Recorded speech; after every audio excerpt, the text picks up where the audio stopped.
ओ हो प्यारी रात, ओ हो न्यारे रात, खुशियाँ दे तेरा हमारे प्यारे रात। ओ हो प्यारी रात, ओ हो न्यारी रात, खुशियाँ दे तेरा हमारे प्यारे रात।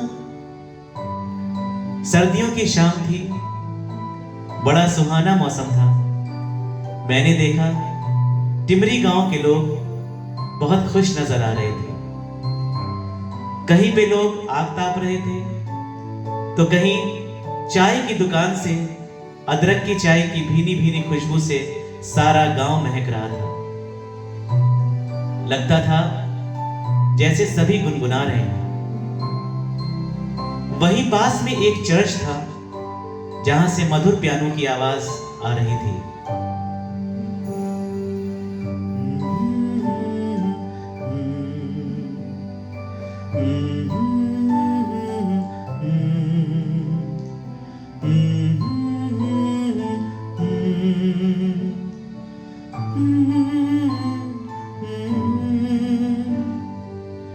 उस चर्च के पादरी साहब ने सभी गांव वालों को क्रिसमस की तैयारी के लिए आमंत्रित किया था। वो हर क्रिसमस पर ऐसा ही करते थे।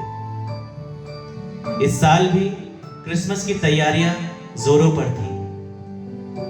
ये साल का सबसे खास समय था, जब चर्च को क्रिसमस बेल, रंग बिरंगी रोशनी और सजावट से सजाया जा रहा था। चर्च के बाहर एक बड़ा हरा भरा क्रिसमस ट्री भी लगाया गया था, जिसे गांव के बच्चे बड़े उत्साह से सजाने में लगे थे। गांव की बेकरी से ताजा कुकीज और केक की खुशबू पूरे वातावरण को मीठा बना रही थी। थोड़ी ही देर में सभी बच्चे और उनके परिवार के लोग प्रार्थना सभा में शामिल हुए। उस शाम चर्च के भीतर क्रिसमस कैरल की धुन गूंज रही थी। हर कोई प्रभु यीशु के जन्म की कहानी सुन रहा था। पादरी साहब ने समझाया, क्रिसमस केवल उपहारों या सजावट का त्योहार नहीं है, बल्कि ये प्रेम, सेवा, दया का संदेश देता है। चर्च सर्विस खत्म हुई और जैसे ही सभी बच्चे क्रिसमस ट्री के पास खड़े हुए, क्वायर ने गीत गाना शुरू किया। आया मसीह इस दुनिया में, खुश हम हो जाते हैं, उसी का प्यार हमेशा याद हम सबको मिलेगा, हम सबको मिलेगा, हम सबको मिलेगा। आया मसीह इस दुनिया में, खुश हम हो जाते हैं, उसी का प्यार हमेशा याद हम सबको मिलेगा, हम सबको मिलेगा, हम सबको मिलेगा। इसके बाद पादरी साहब ने सब बच्चों को एकत्र किया और उनसे कहा, इस साल का क्रिसमस विशेष होगा। हम इसे सिर्फ उत्सव नहीं, बल्कि एक संदेश के रूप में मनाएंगे। बच्चों ने पूछा, कैसा संदेश पादरी साहब? पादरी साहब ने मुस्कुराते हुए कहा, प्रभु यीशु ने हमें सिखाया है और यह सिखाया कि सच्चा सुख दूसरों की मदद करने में है। सभी परिवार आपस में मिलजुल रहे थे, एक दूसरे को क्रिसमस की बधाइयां दे रहे थे। पादरी साहब सभी परिवारों से मिलकर उन्हें खूब सारा आशीर्वाद दे रहे थे। माहौल संगीतमय हो गया था।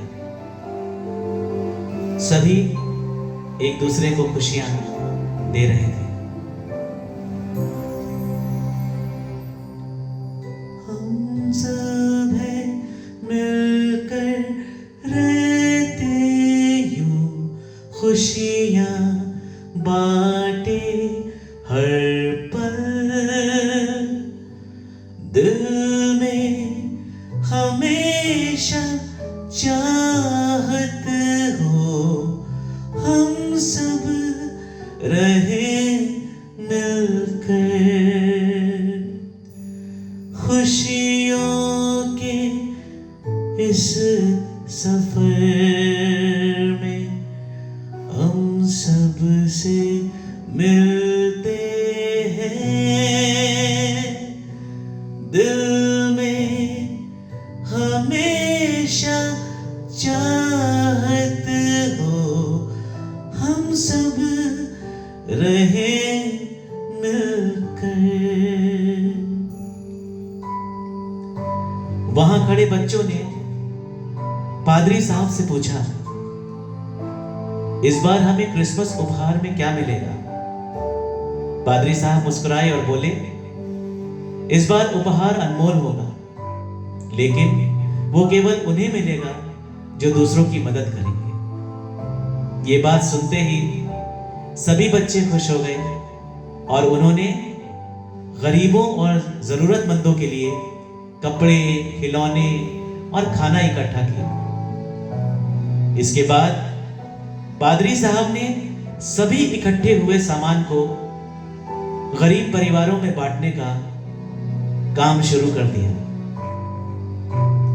इसी बीच कुछ बच्चों ने देखा कि चर्च से थोड़ी दूर सड़क के उस पार एक बूढ़ी औरत अपने बच्चों के साथ बैठी थी,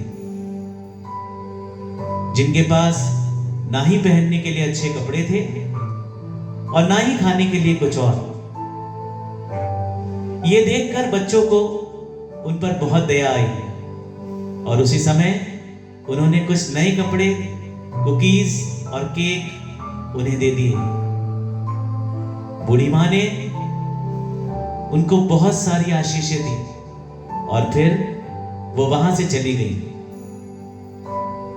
बच्चों के इस कदम को देखकर वहां खड़े सभी लोगों ने खूब सारी तालियां बजाई। इस बात ने क्रिसमस को और खास बना दिया। बच्चों ने देखा कि जब उन्होंने दूसरों की मदद की तो उनकी खुशी कई गुना बढ़ गई। पादरी साहब ने जब बच्चों को उनके उपहार दिए तो वो देखते रह गए। ये कोई भौतिक वस्तु नहीं थी, बल्कि एक पत्र था जिसमें लिखा था, तुमने आज जो किया वही क्रिसमस का उपहार है। दूसरों की मदद करना यही प्रभु यीशु का सच्चा संदेश है। क्रिसमस केवल सजावट, गीत और उपहार तक सीमित नहीं है। यह प्रेम, करुणा और सेवा का पर्व है। उस रात गांव में सच्चे प्रेम और सेवा की भावना की गूंज सुनाई दे रही थी। ऐसा लग रहा था जैसे चर्च के क्रिसमस ट्री के नीचे रखी हर सजावट और हर घंटी की आवाज मानो हमसे यही कह रही है,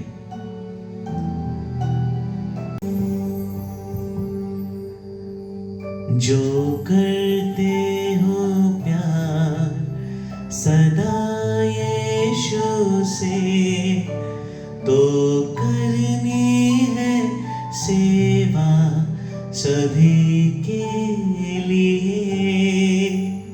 खुशी का ये दिन सुहाना है जो सभी के दिलों में रहेगा ये याद, जो करते हो प्यार सदा यीशु से, तो करनी है सेवा सभी के लिए।